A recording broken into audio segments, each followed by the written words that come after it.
మొక్కజొన్న కొనుగోలు కేంద్రాల్లో ఉన్న మొక్కలను ఎంటదెంట కొనాలి, రైతులకు గిట్టుబాటు ధర వచ్చేటట్టు చూడాలని వ్యవసాయ మంత్రి తుమ్మల నాగేశ్వరరావు సార్ కలెక్టర్లతో వీడియో కాన్ఫరెన్స్ మీటింగ్ పెట్టిండట.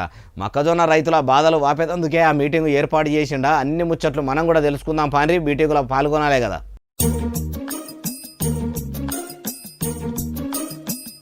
రాష్ట్రంలో ఉన్న మొక్కజొన్న రైతులకు గిట్టుబాటు ధర పెట్టి కొనుగోలు కేంద్రాల్లో ఉన్న మొక్కలను వెంటనే కొనాలని వ్యవసాయ మంత్రి తుమ్మల నాగేశ్వరరావు సారు ఆఫీసర్లకు ఆర్డర్లు చేసిండట. కలెక్టర్లు కాయిస్గా కొనుగోలు కేంద్రాలను చెకింగ్ చేయాలి, ఎప్పటికప్పుడు అన్నీ అరుచుకోవాలని కూడా చెప్పుకొచ్చిండట.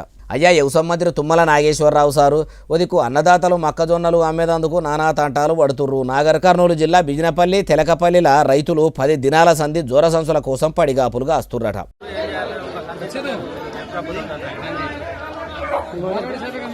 అడ్డమైన చెడగొట్టు వానలున్నాయి. ఒక్క చిన్న డల్లు పడ్డా చేతికొచ్చిన పంట చీరల పోసినట్టే అవుతుంది. సర్కారు జోర సంచులు వెంటనే ఇస్తే కొనుగోలు కేంద్రంలో ఉన్న మొక్కజొన్నలు నింపి వెంటనే కొంటే మంచిగుంటుందని మస్తు అవస్థలు పడుతుర్రట. అయ్యా వ్యవసాయ మంత్రి తుమ్మల నాగేశ్వరరావు సారు పేరుకు మీటింగులు పెట్టినట్టు కాదు, మొదలు మొక్కజొన్న రైతులకు జోర సంచులు పంపుండ్రి, మొక్కలను వెంటనే కొనమని చెప్పుండ్రి, యాళ్లకు లారీలు పంపి మొక్కజొన్న రైతులను ఆదుకోండి సారు, పుణ్యముంటది అంటుర్రు ఈ ముచ్చటిన్నోళ్ళు.